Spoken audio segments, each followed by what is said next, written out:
Hello मैत्रिणींनो, आपल्या सर्वांची आवडती मालिका तू ही रे माझा मित्वा या मालिकेच्या आजच्या शुक्रवार 26 डिसेंबरच्या एपिसोडमध्ये एकदम भयानक ट्विस्ट आलाय.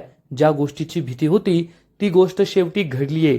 म्हणजेच अर्णव आणि ईश्वरी समोर चक्क सुप्रिया आणि अर्णवच्या बाबांचे ते फोटो आलेत आणि ईश्वरीला कळलंय की माझ्या आईमुळेच, सुप्रियामुळेच अर्णवच्या आईने आत्महत्या केली होती. अर्णवच्या आईबाबांचा संसार मोडला होता. अर्णवचे आईबाबा हे दोघेही देवाघरी गेले होते आणि मग आता ईश्वरीला हे सत्य समजलंय. अर्णवची नजर सुद्धा या फोटोंवर पडलीये. मग आता अर्णव हा ईश्वरीला जबाबदार धरणार का? जे पाप तिच्या आईने केलंय असं अर्णवला वाटेल, त्या पापाची शिक्षा अर्णव ईश्वरीला देणार का?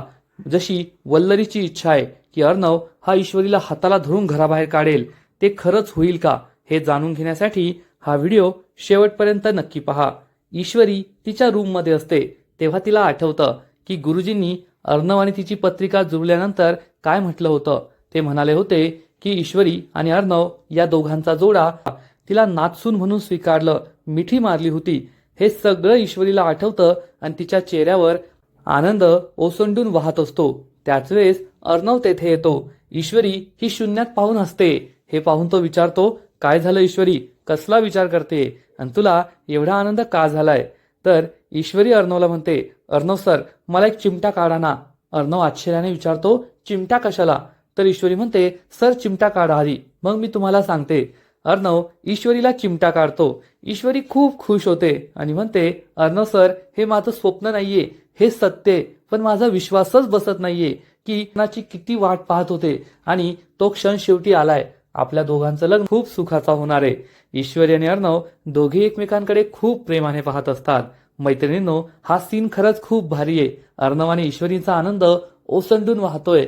घरातली सगळ्यांनीच त्यांना मान्यता दिली होती. मामा, अंजली आलं तरी आजी घरातील सगळ्यात मोठी आहे आणि आजीची नाराजी ईश्वरीला सहन होत नव्हती. पण आता आजीने सुद्धा ईश्वरीला नाचून मानलंय म्हणून ईश्वरी खूप खुश आहे आणि ईश्वरीचा आनंद पाहून अर्णव, माझी या घरातील किंमत आणखीन कमी होणार. पहिले शून्य आता तर ती मायनस मध्ये जाईल आणि ईश्वरी माझ्या डोक्यावर चढून नाचायला लागेल. पण मी आता हार मानणार नाहीये.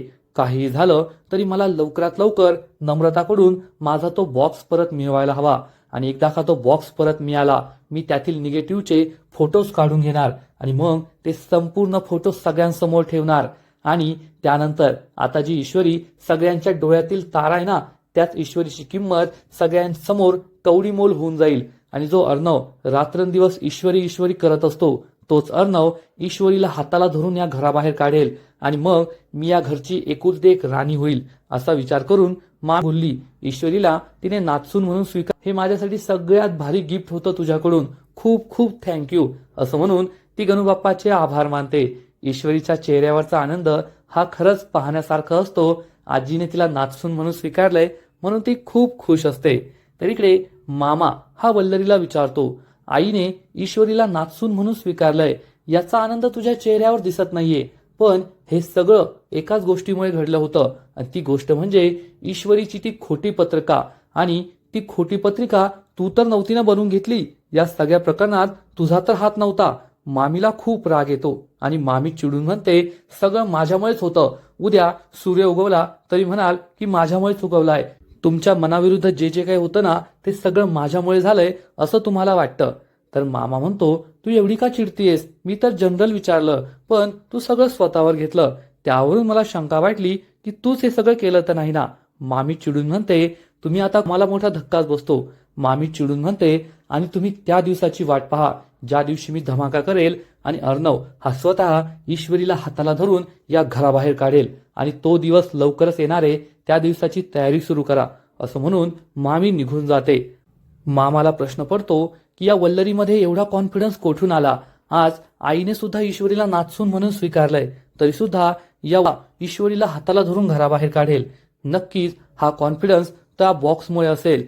त्या बॉक्समध्ये असं काहीतरी आहे ज्यामुळे वल्लरी इतक्या कॉन्फिडन्समध्ये आणि मला लवकरात लवकर त्या बॉक्स. तरीकडे अंजली आणि आजी या दोघीही आजीच्या रूममध्ये असतात. आजीच्या हातामध्ये तिच्या मुलीचा म्हणजेच अर्णव आणि अंजलीच्या आईचा विका, मला माफ कर, मी तुझ्या सुनेबरोबर खूप वाईट वागले. तिला कधीही नाच सुनेचा दर्जा दिला नाही. मला माहितीये तू माझ्यावर खूप चिडली असशील ना, पण मी तरी काय करणार, माझा गैरसमज झाला होता त्यामुळे हे सगळं काही घडलं आणि मी तुझ्या सुनेला खूप त्रास दिलाय, पण आता मी तिचा नातसून म्हणून स्वीकार केलाय आणि यानंतर मी तिच्यावर खूप प्रेम करेल, कधीही तिला दुरावा देणार नाही. तर अंजली आजीला समजावून सांगते, आजी तू कशाला स्वतःला दोष, खरंच खूप गोड मुलगी आहे. तिने घरातील सगळ्यांची मनं जिंकून घेतलीये, सगळ्यांची काळजी घेते ती, कोणाला काय हवंय नकोय हे सगळ्याकडे पाहते. एवढंच नाही तर तुझ्या मुलावर सुद्धा ती खूप प्रेम करते आणि अर्णव सुद्धा ईश्वरी बरोबर लग्न केल्यानंतर खूप बदललाय, त्याच्या वागण्या बोलण्यात खूप बदल आहे. खरंच ईश्वरी खूप सालस, खूप संस्कारी, खूप चांगली मुलगी आहे असं म्हणून आजी ईश्वरीचं खूप कौतुक करते आणि आजीच्या तोंडून आपलं हे कौतुक ऐकून ईश्वरीला आनंद होतो. ईश्वरी आजीसाठी पाणी घेऊन पुढे येते. आजी ही ईश्वरीला पाहते आणि म्हणते, ए बाळा बस माझ्याजवळ. आणि आजी तिचा हात हातात घेते आणि तिची सुद्धा माफी मागते की मला माफ कर, आजपर्यंत मी तुझा अनेकदा अपमान केला, तुला वाटेल ते बोलले, तुझा नातसून म्हणून स्वीकार नाही केला, तुला या घरच्या सुनेचे कोणतेच अधिकार दिले नाही, त्यासाठी मला माफ कर. तर ईश्वरी म्हणते, आजी तुम्ही माझी माफी मागू नका. तर आजी सात्विकाच्या फोटोकडे पाहते आणि म्हणते, सात्विका खरंच आज जर तू असतीस ना तर तुला खूप आनंद झाला असता. तुझ्या मुलाचं, तुझ्या सुनेचं हे सुखाचा संसार पाहून तू खूप खुश झाली असती. आणि आजी ही रडू लागते. अंजली सुद्धा खूप दुःखी होते, रडू लागते. आजी म्हणते, जर ती नतद्रष्ट बाई माझ्या मुलीच्या संसारात आलीच नसती तर आज माझी मुलगी जिवंत असती, तिने आत्महत्या केली नसती. आजी ढसाढसा रडू लागते. ईश्वरीलाही वाईट वाटतं, तिच्या डोळ्यातही पाणी येतं. अंजलीही रडू लागते आणि म्हणते, खरंच ती बाई कोठून आली आणि कोठे गेली काही समजलं नाही, पण तिने जे वादळ आमच्या आयुष्यात आणलं ना त्यामुळे आमचं आयुष्य उद्ध्वस्त झालं. माझे बाबा हे जग सोडून गेले, माझ्या आईने आत्महत्या केली आणि आम्ही पोरके झालो, अनाथ झालो. अंजली रडू लागते. आजी सुद्धा रडू लागते. अंजली म्हणते, पण ती बाई कधीच सुखी राहणार नाही. त्या बाईने जे पाप केलंय ना त्या पापाची शिक्षा तिला नक्कीच मिळणार, ती कधीच आयुष्यात सुखी राहणार नाही. तर ईश्वरी अंजली आणि आजी या दोघींना शांत करते आणि म्हणते, तुम्ही दोघी शांत व्हा. ज्या बाईने तुमच्या बरोबर हे सगळं केलंय ना तिला नक्कीच तिच्या पापांची शिक्षा मिळणार. ईश्वरी सात्विकाचा फोटो हातात घेते आणि विचार करते, कोण ती बाई असेल ज्यामुळे आईंना आत्महत्या करावी लागली. पण ईश्वरीला माहित नसतं की ज्या बाईला आजी आणि अंजली शिव्या शाप देताय ती बाई दुसरी तिसरी कोणी नसून चक्क तिची स्वतःची आई सुप्रिया आहे. पण खरं सांगायचं तर या सगळ्या प्रकरणात सुप्रियाची सुद्धा काहीच चूक नाहीये, कारण सुप्रिया आणि अर्णवच्या बाबांबद्दल जो गैरसमज होता तो गैरसमज वल्लरीने निर्माण केलाय आणि आज सुद्धा वल्लरी त्याच गैरसमजाचा फायदा घेऊन ईश्वरी आणि अर्णव या दोघांचं नातं तोडायला पाहते. तर इकडे सुप्रिया आणि सुप्रियाचे बाबा हे दोघे हॉस्पिटलमध्ये जायला निघतात. तेव्हा नम्रता त्यांना फाईल आणि पाण्याची बाटली आणून देते. तेव्हा सुप्रिया ही नम्रताला समजावून सांगते, आम्ही दोघे हॉस्पिटलमध्ये जातोय, आम्हाला कमीत कमी 4 ते 5 तास लागतील, त्यामुळे तू घरीच थांब, कोठेच जाऊ नको. नम्रता म्हणते, हो आई मी घरीच थांबेल, तू काळजी करू नको. सुप्रिया ईश्वरीच्या बाबांना घेऊन हॉस्पिटलमध्ये निघून जाते आणि त्याच वेळेस आकाश नम्रताला कॉल करतो. नम्रता खूप खुश होते आणि फोन उचलते. आकाश तिला सांगतो, मला तुझ्याबरोबर एक गुड न्यूज शेअर करायची आहे. तर नम्रता विचारते, कोणती गुड न्यूज? आकाश सांगतो, तुला तर माहितीये ना आजीला एका ज्योतिषाने सांगितलं होतं की अर्णव आणि ईश्वरीची पत्रिका जुळत नाही, त्यामुळे आजीने ईश्वरीला नातसून म्हणून मान्य केलं नव्हतं, परंतु ते सगळं कन्फ्युजन दूर झालंय आणि आता ईश्वरी आणि अर्णवची पत्रिका जुळलीये. आजीने ईश्वरीचा नातसून म्हणून स्वीकार केलाय. हे ऐकून नम्रताला सुद्धा खूप आनंद होतो. तेवढ्यात वल्लरी तेथे येते आणि आकाश आणि नम्रताचं बोलणं ऐकू लागते. वल्लरीला समजतं की आकाश हा नम्रताशी बोलतोय. आकाश नम्रताला विचारतो, नम्रता आपण ही गुड न्यूज सेलिब्रेट करायची का, बाहेर कुठेतरी भेटूया? तर नम्रता म्हणते, नाही आकाश सर, आज मला तुम्हाला नाही भेटता येणार. आकाश विचारतो, पण का?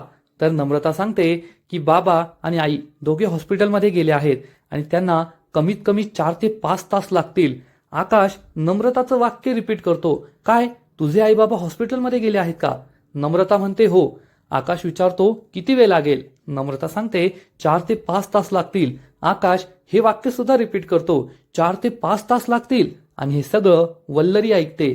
आकाश नम्रताला म्हणतो, ठीक आहे मग, आज मी काही येत नाही. आपण नंतर मी संपूर्ण राजेश शिर्के कुटुंबासमोर ते फोटो ठेवते, म्हणजे माझा प्लॅन यशस्वी होईल असा विचार करून वल्लरी चांगलीच खुश असते. तर इकडे अंजली ही राजेशला कॉल करते आणि सांगते की मी तुम्हाला देशमाने वकिलांचा नंबर पाठवते, तुम्ही त्यांना कॉल करा आणि तुमच्याकडे जी केस आहे ना ती केस त्यांना हँडओव्हर करा. हे ऐकून राजेशला मोठा धक्काच बसतो. राजेश विचारतो, तुला देशमाने वकिलांचा नंबर कुणी दिला?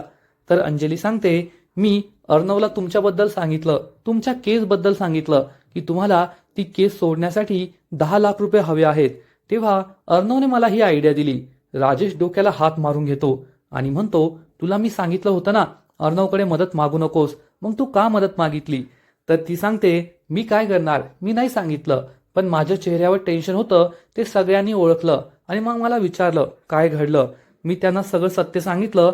तेव्हा मग ते म्हणाले की जिजूना या केसमधून काढता पाय घ्यायला सांग आणि त्यांना त्यांची ही केस देशमाने वकिलांना द्यायला सांग. राजेश विचारतो, पण मी तुला पैशांबद्दल सांगितलं होतं, तू ते त्यांना सांगितलंस का? पैशांचं काय करायचं? तर अंजली म्हणते, ही आयडिया अर्णव आणि ईश्वरीची होती. ते मला म्हणाले की देशमाने वकील खूप मोठे वकील आहेत, त्यांच्याकडे स्वतःचे बॉडीगार्ड आहेत, गुंडांमध्ये सुद्धा त्यांची ओळख आहे, त्यामुळे राजेशच्या या केसमधील गुंड त्यांचं काही वाकडं करू शकत नाही, त्यामुळे ही केस त्यांना दे, म्हणजे आपल्याला त्या क्लायंटला पैसेही द्यावे लागणार नाही आणि राजेश जिजूंचा जीव सुद्धा वाचेल. तेव्हा राजेश खूप चिडतो आणि म्हणतो ठीक आहे, आणि तो फोन कट करतो. राजेशला राग आलेला असतो. तो विचार करतो, अर्णव आणि ईश्वरी माझे सगळे प्लॅन फ्लॉप करतात. माझ्या बावट बायकोचा वापर करून घाबरत नाहीये. तिच्या सुंदर डोळ्यांमध्ये माझ्याबद्दल मला काहीच भीती दिसत नाहीये. ती भीती मला तयार करावी लागेल. इंदुरी जिलेबी मला घाबरायला हवी, मला थरथर कापायला हवी, असं काहीतरी करायला हवं असा विचार करून राजेश हा अंजलीला पुन्हा कॉल करतो. अंजली विचारते काय झालं? तर राजेश म्हणतो, तू फार्म हाऊसवर येतेस का? तेव्हा अंजली विचारते का? राजेश म्हणतो, मला इथे खूप एकटं एकटं वाटतंय आणि मला तुझी खूप आठवण येते, तू लवकर येथे ये. अंजलीही खुश होते आणि म्हणते, तुम्हाला माझी आठवण येते का? मी आत्ता येते, आणि ती फोन कट करते. राजेश चांगलाच खुश होतो आणि म्हणतो, बावट बायको, एकदा तू येथे ये तर मग पहा मी तुझ्याबरोबर काय करतो. आणि मग अर्णव आणि ईश्वरी कसे मला पाहून थरथर कापतात आणि मला पैसे देतात असा विचार करून राजेश खूप खुश होतो. इकडे ईश्वरी ही किचनमध्ये काहीतरी बनवत असते आणि त्याच वेळेस ती आजीने मला नातसून म्हणून स्वीकारलं याच गोष्टीचा विचार करत असते. तिच्या चेहऱ्यावर आनंद असतो, स्माईल असते, आणि अचानक तिला अर्णव तेथे दिसतो, पण हा ईश्वरीचा भास असतो. ईश्वरीला अर्णव विचारतो, काय मी सिंदोर, एवढी खुश का आहेस? तर ईश्वरी म्हणते, सर तुम्हाला माहितीये ना, आजींनी माझा नातसून म्हणून स्वीकार केलाय, म्हणून मला एवढा आनंद झालाय. तर अर्णव विचारतो, त्याचा एवढा आनंद झालाय का? ईश्वरी लाजते आणि म्हणते, हो सर, आणि ती बाजूला वळून पाहते तर अर्णव गायब झालेला असतो. ईश्वरीला समजतं की हा आपला भास होता. ती म्हणते, ईश्वरी, खरंच तू अर्णव सरांच्या प्रेमात वेडी झालीये, तुला सगळीकडे अर्णव सरच दिसताय. ती खूप स्माईल करते. थोड्या वेळानंतर ईश्वरी ही तिच्या साड्या घेऊन जिन्यावरून खाली उतरत असते आणि पुन्हा एकदा अर्णवचाच विचार करत असते. तेवढ्यात अर्णव तिला सोफ्यावर बसलेला दिसतो. अर्णव सुद्धा स्माईल करत असतो. ईश्वरी त्याच्याजवळ येते आणि विचारते, अर्णव सर, तुम्ही येथे सुद्धा का? तर अर्णव म्हणतो, ईश्वरी, मी येथे नाहीये, पण तुला माझे भास होत आहे, कारण तुझ्या मनात फक्त मी ये, आणि हे एकदाच होऊ शकतं. एकतर तुझ्या मनात मी ये, किंवा मग तुझं माझ्यावर खूप खूप खूप प्रेम आहे, आणि ज्या व्यक्तीवर आपलं प्रेम असतं ना, ती व्यक्ती आपल्याला अशीच दिसत असते, तिचे भास होत असतात. खरं सांग, तुझ्या मनात माझ्याबद्दल प्रेम आहे ना? खूप प्रेम आहे ना? ईश्वरी लाजते आणि म्हणते, हो सर, माझ्या मनात तुमच्याविषयी खूप प्रेम आहे. असं म्हणून ती पुन्हा सोफ्याकडे पाहते तर अर्णव गायब झालेला असतो. ईश्वरीला धक्काच बसतो आणि ती म्हणते, ईश्वरी, तू पूर्ण वेडी झालीये, तुला फक्त अर्णव सरच दिसताय, त्यांचेच भास होत आहे. थोड्या वेळानंतर ईश्वरी ही अंगणात कपडे वाळत घालत असते आणि त्याच वेळेस पुन्हा एकदा अर्णव तिच्या समोर येतो आणि ईश्वरी त्याच्याकडे एकटक पाहतच राहते. अर्णव तिला विचारतो, काय मी सिंदोर, पुन्हा एकदा माझा भास होतोय का? मी दिसतोय का? तर ईश्वरी म्हणते, हो सर. अर्णव चक्क ईश्वरीचे हात हातात घेतो आणि त्यानंतर या दोघांचा रोमांस सुरू होतो. अर्णव ईश्वरीचे हात पकडतो, मागच्या बाजूने येतो. ईश्वरीच्या कमरेला घट्ट पकडतो आणि तिच्या चेहऱ्याजवळ येतो. ईश्वरी ही कपडे वाळत घालत असते आणि अर्णव चक्क तिच्या खांद्यावर आपला चेहरा ठेवतो आणि ईश्वरीचे हात हातात घेऊन तिला कपडे वाळायला टाकण्यास मदत करतो. हे दोघे एकमेकांच्या खूप जवळ असतात. ईश्वरी लाजते. अर्णव तिला विचारतो, छान वाटतंय ना, आपण दोघे मिळून हे काम करतोय. ईश्वरी लाजते. मागे वळून पाहते. अर्णव तिला विचारतो, खरंच तुझ्या मनात माझ्याबद्दल प्रेम आहे ना? आपल्या संसारात आपण पुढे जायचे ना? तुझ्या मनात माझ्याबद्दल काय? तू माझ्यावर प्रेम करतेस ना? खरं खरं सांग. ईश्वरी खूप लाजते. अर्णवला काय सांगायचं, कसं सांगायचं हाच प्रश्न तिला पडतो. ती पूर्ण हिंमत एकवटते आणि अर्णवला म्हणते, हो सर, माझं तुमच्यावर खूप प्रेम आहे. आणि ती मागे वळून पाहते, पण तोपर्यंत अर्णव हा पुन्हा एकदा गायब झालेला असतो. ईश्वरी आजूबाजूला पाहते. अर्णव कोठेच नसतो. ईश्वरी खूप लाजते, हसते आणि म्हणते, ईश्वरी तू आता पूर्ण वेडी झालीयस. तुझं अर्णव सरांवर किती प्रेम आहे. तुला सगळीकडे फक्त अर्णव सरच दिसताय, त्यांचेच भास होत आहे. आणि ईश्वरी हसू लागते, स्माईल करते, खूप लाजते. लाजून लाजून तिचे गाल गुलाबी झालेले असतात. ती खूप ब्लश करते. अर्णवच्या आठवणीत तिचं मन पूर्णपणे गुंतलेलं असतं. तिला इतर तित्र सर्वत्र फक्त अर्णवच दिसत असतो. मैत्रिणींनो, खरंच तू ही रे माझा मितवा या मालिकेचा आजचा एपिसोड खूप भारी होता. एकीकडे दुसऱ्या काही मालिकांमध्ये फक्त कट कारस्थानं दाखवली जातात, पण या मालिकेत कट कारस्थानांबरोबरच अर्णव आणि ईश्वरीचं जे प्रेम दाखवलं जातं, त्यांचा जो रोमांस पाहायला मिळतो, ते पाहायला खूपच मजा येते. एवढं मात्र नक्की, आजीने ईश्वरीचा स्वीकार केलाय, त्यामुळे ईश्वरी खूप खुश आहे. आता आपल्याला आपल्या संसारात आणखीन पुढे जाता येईल असं तिला वाटतंय. पण त्याच वेळेस मामीच्या हातामध्ये आता मोठा शस्त्र लागणार आहे आणि या शस्त्राने ती अर्णव आणि ईश्वरीला कायमचं एकमेकांपासून वेगळं करण्याचा प्रयत्न करणार आहे. मग अर्णव आणि ईश्वरीचं पुढे काय होईल हे तर पुढील एपिसोडमध्ये कळणार आहे. मग पुढील एपिसोडमध्ये काय घडणार आहे?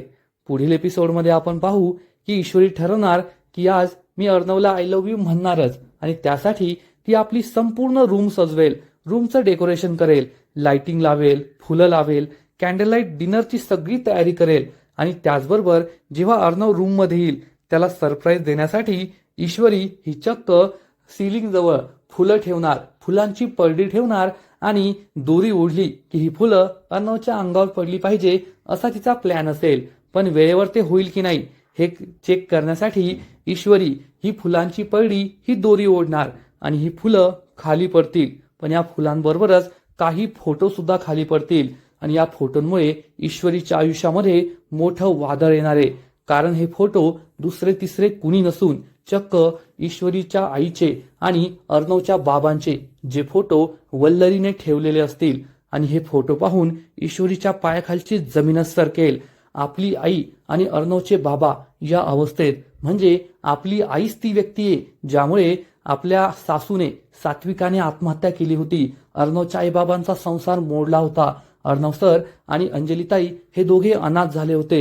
हे सगळं ईश्वरीला समजणार आणि तिला जबर धक्काच बसेल. आणि त्याच वेळेस अर्णव सुद्धा रूम मध्ये येईल. मग आता ईश्वरी अर्णवला हे फोटो दाखवणार का, की या संपूर्ण प्रकाराचा तपास लावणार, की आपल्या आईला जाब विचारणार? जर अर्णवने हे फोटो पाहिले तर तो ईश्वरीवर चिडणार का, ईश्वरीला हाताला धरून घराबाहेर काढणार का? या सगळ्या प्रश्नांची उत्तर तर पुढील एपिसोडमध्ये मिळतीलच. तर मैत्रिणींनो, तुम्ही सुद्धा हे सगळं पाहण्यासाठी एक्सायटेड आहात ना? नक्कीच कमेंट करून सांगा. आणि तू ही रे माझा मितवा या मालिकेचे असेच नवीन नवीन अपडेट्स सर्वात आधी जाणून घेण्यासाठी व्हिडिओला लाईक करा, शेअर करा, चॅनलला सबस्क्राईब करून बेल आयकॉनवर क्लिक करा. म्हणजे या मालिकेचे नवीन नवीन अपडेट, नवीन नवीन एपिसोड तुम्हाला सर्वात आधी पाहायला मिळतील. खूप खूप खूप धन्यवाद.